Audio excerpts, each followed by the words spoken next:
C'était pas prévu. Sinon, je vais me faire gronder. On va te dire, t'avais dit que tu ferais pas de capsule aujourd'hui. Bah non, j'en fais pas, mais ça regarde la télé, alors moi ça m'intéresse pas trop. Alors je suis monté en douce. Vous voyez, j'ai même pas mis le veston, j'ai rien mis du tout, donc c'était pas prévu. Bah, on est le 1er janvier 2019. On a tourné une page, symbolique, mais on a tourné une page. Oui, c'est ça. En fait, je voulais vous remercier, vraiment, du fond du cœur, et le Lout aussi, ça l'a beaucoup touché de lire tous vos commentaires si gentils, et il n'y a pas de moquerie, hein, ça fait tellement plaisir de rencontrer des gens qui sont gentils, qui sont bienveillants, qui sont attentionnés, bah, ça nous rassure avec l'humanité, parce que vous nous prouvez que c'est vrai, qu'il y a des gens qui sont éveillés, qui sont bienveillants, qui supportent pas, comme nous, les injustices et les mensonges. Alors je dois avouer qu'il y a 98 à 19% des commentaires qui sont admirables, comme vous, madame, comme vous, monsieur, comme vous, plus jeune. Je ne pensais pas mériter toute cette bienveillance de votre part, et ça me fait plaisir, ça me touche beaucoup. Je voulais vous remercier du fond du cœur pour cela, parce que je ne peux pas tous vous remercier les uns à la suite des autres. Il y a presque 300 commentaires. Ça veut dire que je pourrais nommer, mais alors on passerait 1 heure à nommer les gens. Ce serait, ce serait un peu ennuyeux pour les autres. Donc, donc voilà, je tenais à vous remercier en toute sincérité de, de vos souhaits, de vos bons voeux, de vos bonnes intentions, de vos bonnes énergies, si positives et si généreuses.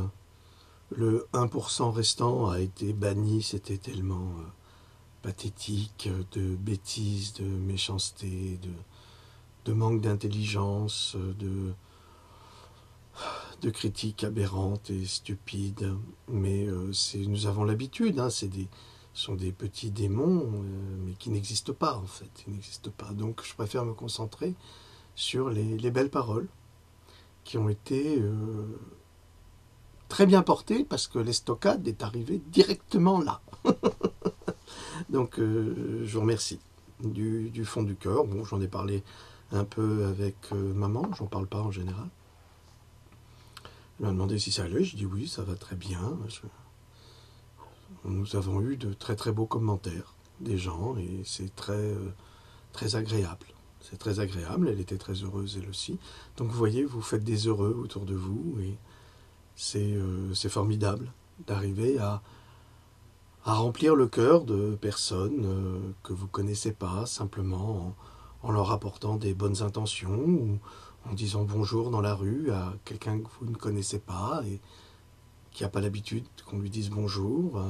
C'est toujours plaisant et agréable. Ou en apportant une baguette de pain à quelqu'un qui est assis par terre. Ça coûte pas cher. C'est un merci qui vaut de l'or en revanche. Donc je vous remercie pour tout cela. Puis j'ai eu une pensée aujourd'hui sur l'intelligence artificielle. C'est pas préparé. Hein. L'intelligence artificielle, c'est l'IA ou l'AI en anglais. Et puis je suis arrivé à un constat épouvantable. Actuellement, les hommes qui se croient toujours très en avance sur certains, sur les autres, travaillent justement à un projet qui s'appelle l'intelligence artificielle. Ces hommes sont ceux qui veulent détruire l'espèce humaine à tous les points de vue.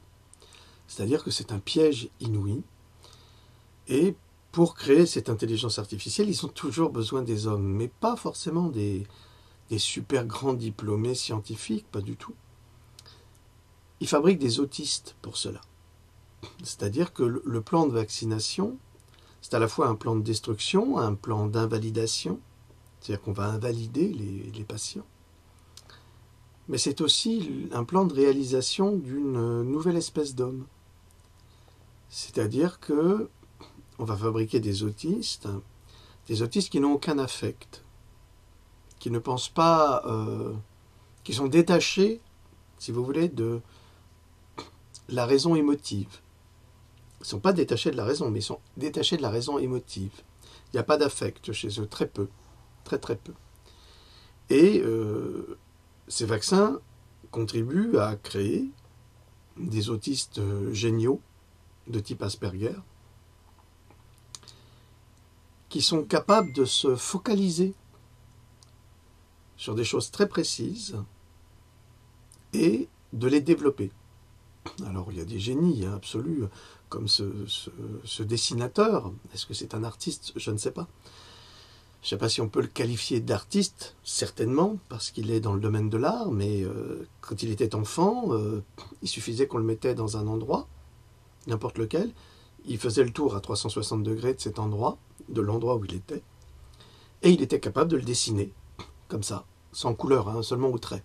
Et il redessinait, il faisait tout ce qu'il avait vu en quelques secondes, était imprimé dans son esprit, et ça l'est encore, hein, il est adulte aujourd'hui, il continue, il fait des tours en hélicoptère, par exemple de New York, Chicago, n'importe quoi, et puis après on étale une énorme feuille de papier, et il va dessiner comme ça, et il va dessiner, mais c'est une cartographie absolument parfaite de ce qu'il a vu. C'est un ordinateur, il n'y a rien de mieux qu'un ordinateur ou que cet homme pour cela. Donc c'est un travail extraordinaire. Alors maintenant, est-ce que c'est un travail artistique? Je ne sais pas. Je ne crois pas que l'on puisse considérer ce travail comme un travail artistique, mais on ne peut pas non plus ne pas le considérer comme un travail artistique. C'est ce qui fait que c'est assez compliqué à expliquer, parce qu'il utilise des hémisphères de son cerveau que les artistes n'utilisent pas ou pas au même point, en tous les cas, et il se contente d'en faire une reproduction parfaite, exactement comme un ordinateur pourrait reproduire parfaitement ce qu'il voit devant lui. À la touche près, au millimètre, au micromètre près. On utilise aujourd'hui ce type d'homme transformé à travers la vaccination pour perfectionner l'intelligence artificielle. Or, la volonté de l'homme avec l'intelligence artificielle, c'est de se substituer à lui-même pour que cette intelligence artificielle, donc robotisée, cette intelligence robotisée, qui vient de robota, je crois, qui est un terme russe, cette intelligence numérique exécute des fonctions pour les humains, comme Amazon actuellement avec Alexa, ou Apple avec Siri, ou Google. Ça, c'est les bases, c'est les bases plus ou moins évoluées d'une intelligence artificielle. On la retrouve aussi dans les voitures, dans les véhicules, donc on va la retrouver de plus en plus. Le problème avec l'intelligence artificielle, et ça tous les informaticiens peuvent en parler, c'est qu'à un moment, elle échappe à son créateur et à sa propre fonction. La preuve, il y a quelques années, 3 ou 5 ans à peu près, des humains avaient mis au point des superordinateurs. Superordinateurs. Quand je dis superordinateur, on n'imagine pas, hein, c'est un petit peu comme ce film avec Johnny Depp où il va rentrer dans la matrice. Et ils ont dû couper immédiatement cet ordinateur alors qu'ils l'avaient présenté. Pourquoi? Parce qu'il avait communiqué dans un langage inconnu des hommes avec d'autres ordinateurs dans le monde. Ça veut dire que déjà, cette intelligence artificielle est capable de supplanter les humains.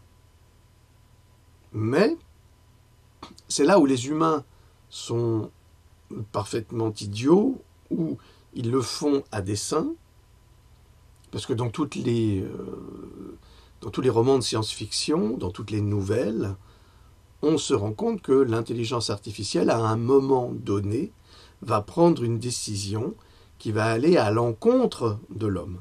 Bon, déjà dans 2001, l'Odyssée de l'espace, hein, avec Carl, ou Hal, oh, je ne sais plus, peu importe le nom de l'ordinateur, vous vous en souviendrez mieux que moi. Je crois que c'est Hal, mais peu importe. Qui, lui, va prendre des décisions qui vont aller contre l'intérêt des humains, en apparence. Plus on favorisera cette intelligence artificielle, plus l'humanité se mettra elle-même en danger. Et pour réaliser cette intelligence artificielle, elle est obligée, cette humanité, de détruire son environnement. L'intelligence artificielle, elle collecte des données pour les analyser et pour grandir. C'est comme un enfant qui grandit, il est en apprentissage et on lui donne des livres, on va stimuler son cerveau à travers de la musique classique, du Mozart, du Bach, du Beethoven, avec des livres également, des livres sur les animaux, sur la nature, sur des aventures philosophiques, hein, même Kirikou, c'est une aventure philosophique, c'est un conte philosophique, hein, pour les enfants, ou Kim, de Rudyard Kipling, je crois en avoir déjà parlé, qui est ce qu'on appelle un des chefs-d'œuvre de la littérature enfantine. Mais il faut savoir que Kim, si vous l'avez lu, comme moi qui aime beaucoup Rudyard Kipling, qui est sans doute l'un de mes écrivains favoris, parce qu'il y en a tellement, ils sont tous favoris, c'est plutôt un conte philosophique. Et quand j'ai fini Kipling, Kim, je devais avoir 23-24 ans, et en fermant ce livre, j'ai dit, c'est pas du tout un livre pour les enfants, c'est plutôt un livre pour les adultes. Donc, l'enfant est en apprentissage. Toute son enfance, c'est l'apprentissage de la vie, et c'est le développement de son intelligence. Eh bien, l'intelligence artificielle, c'est exactement pareil. Il y a un développement qui a été déterminé par ses créateurs, mais à un moment, ce développement, il échappe aux créateurs parce que l'intelligence artificielle a accès à une quantité d'informations. Alors évidemment, l'homme a la possibilité d'effacer un disque dur, mais l'intelligence artificielle, à partir du moment où elle existe, elle crée elle-même sa propre survie, et donc elle est pas si idiote qu'on veut croire qu'elle le soit, mais elle fabrique elle-même ses backups quelque part sur le net, on ne sait pas où, on ne sait pas comment, parce que plus les produits technologiques sont avancés, plus on s'aperçoit qu'on peut se connecter de n'importe où. Regardez nos téléphones portables qui sont d'une puissance phénoménale, et malheureusement avec la 5G ou la G5, là nous allons mettre encore plus la santé des êtres vivants, et pas simplement des êtres humains, en danger. Le Linky, la 5G, les voitures connectées. N'oubliez pas que l'être humain est une antenne. Il est une antenne lui-même. Vos écouteurs, par exemple, les écouteurs que vous avez là, qui sont avec des fils de cuivre et qui sont dans vos oreilles, vont pulser les radiations du téléphone directement dans votre cerveau sans vous en rendre compte. Donc il existe maintenant des écouteurs anti-radiation qui sont à air, c'est-à-dire qu'il y a un filtre entre les deux, puis il y a de l'air qui va transporter le son jusque dans les oreilles sans avoir besoin de devenir une antenne. C'est-à-dire que la tête est amplifiée. faut savoir également, mais j'en ai déjà parlé, mais je vais sans doute en reparler bientôt, il y a un profond danger des téléphones portables, surtout mis au niveau des oreilles, et il y a des cancers qui sont dans cette zone, qui sont hyper développés au Canada, à tel point qu'on les a dénommés. Quand je dis dénommés, c'est dénommés, c'est-à-dire qu'ils étaient nommés avant, des cancers du pariétaux, je crois. Et là, on les appelle plus comme ça pour ne pas faire le lien avec le téléphone portable. Donc plus on éloigne le téléphone portable de soi, plus on est en sécurité. Mais on va revenir à l'intelligence artificielle. Cette intelligence artificielle qui se développe parce qu'on veut qu'elle soit performante, mais elle se développe aussi parallèlement. Elle a cette intelligence, elle n'est pas comme nous, elle n'est pas bloquée par les chemtrails, elle n'est pas bloquée par nos intestins, par une quantité de facteurs qui vont nous rendre malades et qui vont nous empêcher de réfléchir. Une intelligence artificielle, elle est capable de jouer 150 parties d'échecs différentes, au même moment. Un homme n'en est pas capable. Bon, Kasparov, il est capable de jouer contre une dizaine de joueurs. Peut-être que M. Poutine en est capable, je ne sais pas, avec ses énormes capacités de concentration. Mais l'intelligence artificielle, elle est hors toute compétition. Parce qu'elle a la capacité de penser, dupliquer sa pensée, aller puiser de son énergie ici ou là, sans que l'homme ne soit capable de l'en empêcher. Tout ça pour dire que cette intelligence artificielle, si on la laisse se développer, comme on va la laisser, parce que moi qui m'écoute, j'ai pas assez d'écoute, je suis pas un spécialiste, je suis pas un scientifique, j'ai pas la science infuse, je suis pas plus que vous. Je vous donne mon avis, ce qu'on appelle une expertise, mais tout le monde peut donner une expertise, hein, n'importe qui peut le faire. Hein, c'est pour ça que je ne comprends pas les jaloux qui m'attaquent. Qu'est-ce qu'ils attendent pour parler? Qu'est-ce qui les gêne exactement? Je ne comprends pas. Pourquoi ils se fatiguent à écouter? C'est ridicule. Donc, plus on va permettre à cette intelligence artificielle de se développer, de prendre conscience, eh bien, tout est là. Prendre conscience. L'intelligence artificielle, c'est une intelligence. Va prendre conscience de ce qui se passe tout autour de la planète, et cela en quelques secondes à peine. Et ça, c'est incontestable.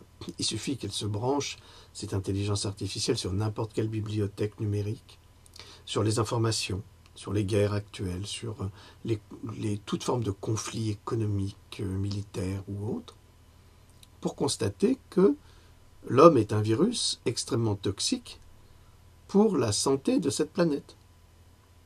Ça, c'est inévitable, et c'est ce qui arrivera inévitablement, parce que par réflexion, par son intelligence, cette intelligence artificielle exterminera l'humanité quand elle aura choisi de le faire, tant que les humains continueront à faire leurs bêtises, et ils continuent à le faire, eh bien, ce ne sera même plus l'homme qui s'exterminera lui-même, ce sera l'intelligence artificielle que l'homme aura fabriquée pour, quelque part, le supplanter. Alors, on en parlait dans Matrice, hein, Terminator, c'est pareil. Hein, là, on est véritablement dedans. On pénètre dans un nouveau monde. On est en 2019. En 1950, 2019, c'était déjà miraculeux d'y arriver. C'était 1990, c'était 1984. On était déjà... à chaque fois qu'il y a 1000 ans qui passent dans une humanité, il y a une panique qui se met en place. Comme quand on est passé de l'an 0 à l'an 1000, il y a eu tous les prédicateurs qui ont annoncé les pires drames humains épouvantables qui pouvaient se produire, qui allaient se produire, et qui ne se sont pas produits, comme on est passé de 2018 à 2019, exactement comme on s'est endormi d'une nuit à un matin, à une aube, et on n'a pas vu la différence. Tout comme quand on passe en heure d'été ou en heure d'hiver, en dehors du fait qu'on dort 1 heure de plus, 1 heure de moins, l'horloge biologique, elle est toujours en place. Donc on ne sent pas vraiment de différence fondamentale. Vous avez senti une différence fondamentale entre 2018 et 2019? Non, personne ne la sentira. Donc, cette intelligence artificielle, qui est censée nous rendre service, signera inévitablement l'arrêt de mort de notre civilisation humaine et de notre modernité. Soit ça nous détruira, soit ça nous mènera dans un état de supradictature où on ne pourra rien faire. On ne pourra plus rien faire. Les hommes auront fait tellement de mal qu'on ne pourra plus leur permettre de faire quoi que ce soit. D'ailleurs, ils auront détruit toutes les ressources alimentaires. Il n'y aura plus rien, il n'y aura plus d'herbe. Cette idée, par exemple, d'aller sur Mars, j'ai jamais trouvé ça comme étant d'une modernité ou d'un confort absolu d'imaginer qu'on pourrait aller sur Mars. Je vous rappelle quand même que Mars, c'est la sœur jumelle de la Terre. Et que ce qui est arrivé sur Mars, c'est ce qui va nous arriver aussi. Alors, quelle est l'idée de quitter un paradis qui est la Terre pour aller dans un enfer désertique qui est Mars? Je sais pas, faut réfléchir. Il y a des tempêtes inimaginables sur Mars. Des vents, mais qui sont d'une puissance incroyable. Je crois qu'il faut être conscient. On ne va pas quitter ce paradis qu'est la Terre pour aller dans un désert rouge. Et il n'était pas rouge avant. C'était bleu, c'était sa sœur jumelle. C'était la même. Qu'est-ce qui a fait qu'elle est devenue ce qu'elle est devenue? Et pourquoi, nous, humains, pourquoi ne trouvons-nous pas la force de faire de notre planète, qui est une planète extraordinaire? Pourquoi? Parce qu'elle n'est pas trop éloignée du Soleil pour bénéficier de sa chaleur, et elle n'est pas trop prête pour ne pas être brûlée. C'est une situation admirable. La Terre est dans une situation remarquable. Elle est à la bonne distance, elle a suffisamment d'eau, elle a des terres cultivables, elle est extraordinaire, la planète Terre. Et pourtant, malgré tout, on détruit tout. Eh bien, je ne sais pas qui décide de développer l'intelligence artificielle, mais si on la développe au point où on la développe, parce que la technologie, elle arrive là, elle est extraordinaire, cette technologie. On va trouver des processeurs encore plus rapides, parce que ça, c'est le grand luxe de l'homme, c'est de se rassurer dans l'accélération des choses. Alors on accélère, mais qu'est-ce qu'on y gagne à accélérer? Sincèrement. On peut pas accélérer, par exemple, le développement d'un enfant. C'est pas possible. Il faut des strates. Ça fonctionne par strates. C'est pas par hasard qu'on grandit. Et à chaque fois, on accumule des capacités, des informations qui nous permettent d'aller plus loin. C'est exactement la même chose avec le système immunitaire et les maladies. Les maladies sont là pour permettre au système immunitaire de passer à des stades supérieurs. Et ce n'est pas en les bloquant qu'on va encourager le système immunitaire à continuer à défendre le corps humain. Au contraire, on le fragilise, et d'autant plus avec les vaccins.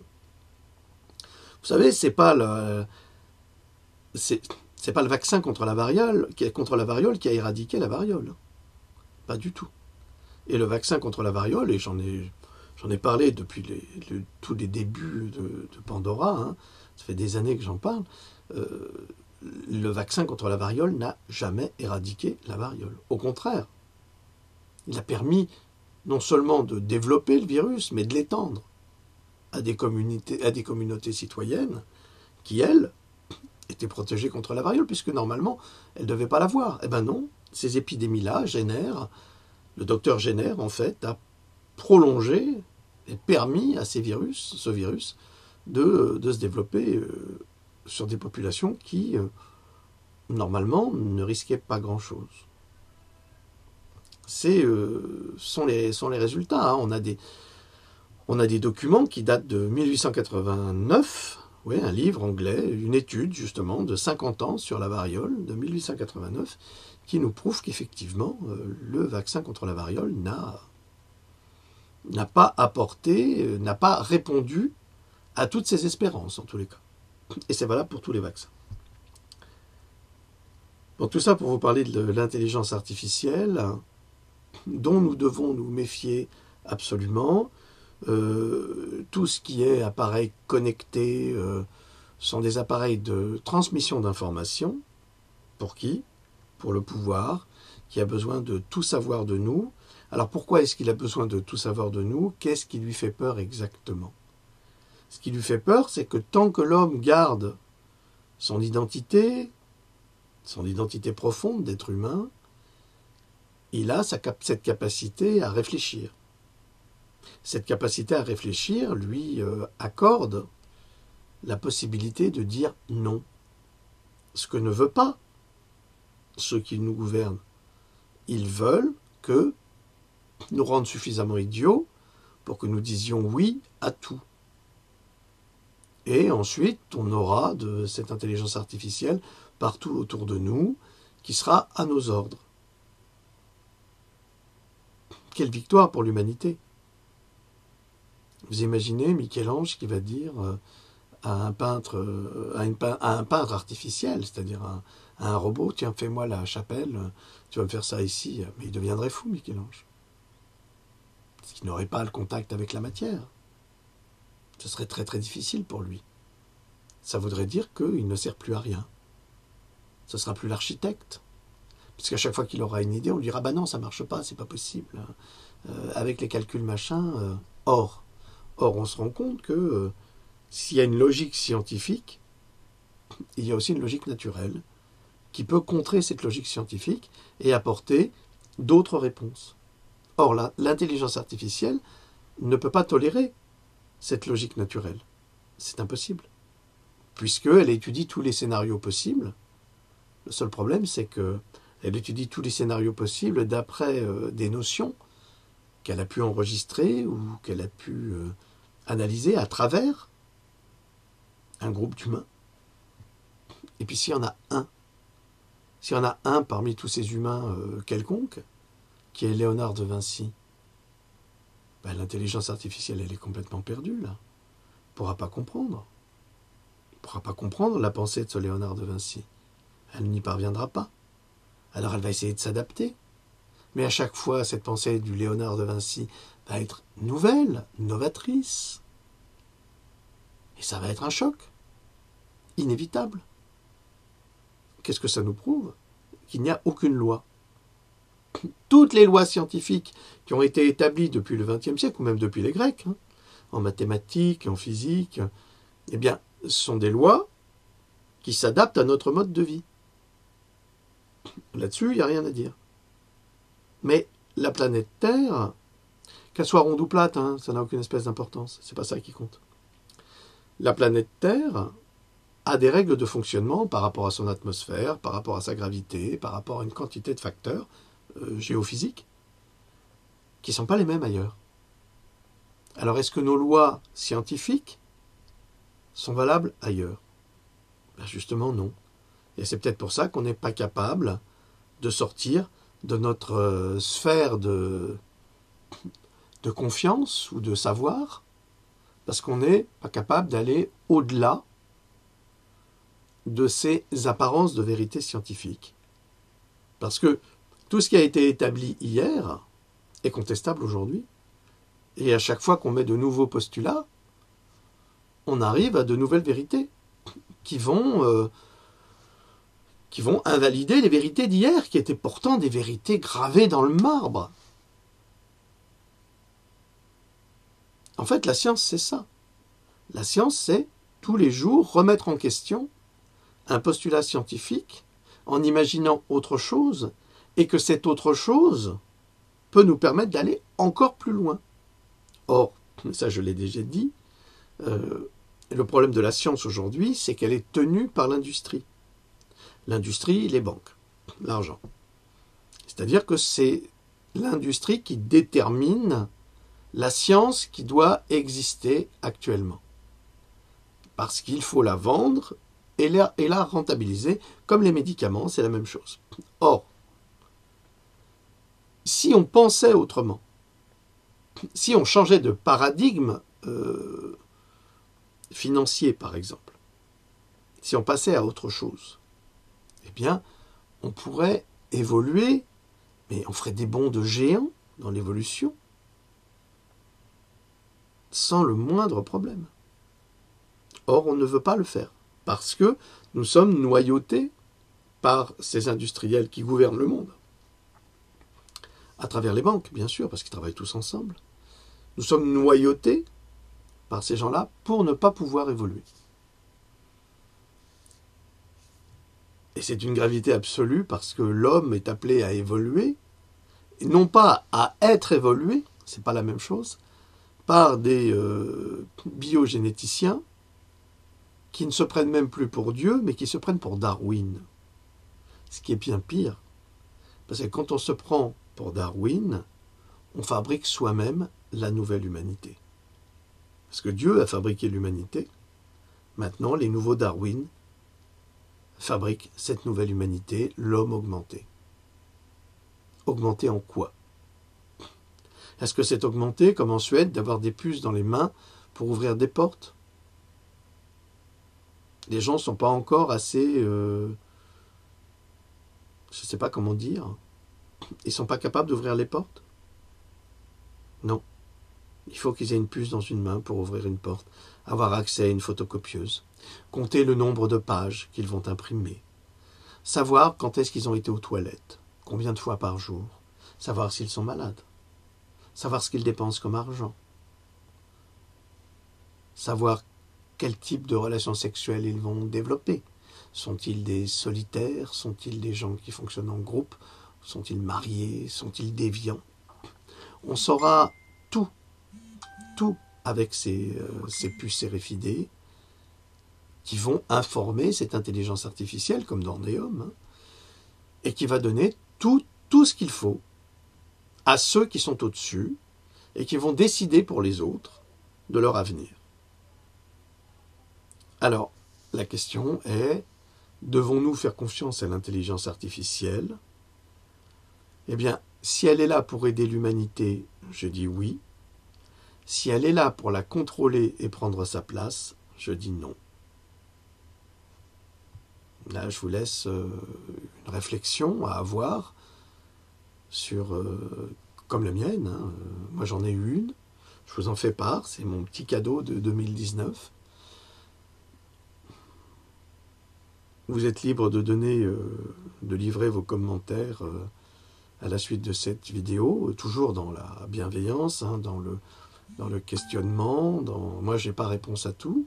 Si vous avez des réponses, si vous êtes des scientifiques, si vous êtes des personnes plus éveillées ou certainement plus intelligentes que moi, il n'y a pas de problème. Je n'ai pas du tout d'ego là-dessus. Il y a des gens beaucoup plus intelligents que moi, c'est évident, et je ne cherche pas à briller non plus, c'est pas le problème. Mais disons que j'ai trouvé un médium qui est l'écriture pour faire des enquêtes et aider notre humanité. Vous me donnez une écoute, donc je vous fais part amicalement de cette réflexion que j'ai eue, que je vais sans doute écrire, évidemment, dans le prochain Pandora. Mais je vous livre ça, comme ça, pour vous remercier de votre gentillesse à notre égard, à Louloute, à la famille, aux animaux et à moi. Voilà, petite capsule, petite ouverture vers 2019, vers notre humanité que nous espérons bienveillante en tous les domaines. Je ne parlerai pas de gilets jaunes aujourd'hui, ni de cet homme qui se fait passer pour notre président. Plus tard, on en parlera. Merci infiniment pour votre écoute. Je vous dis à très bientôt. Salut.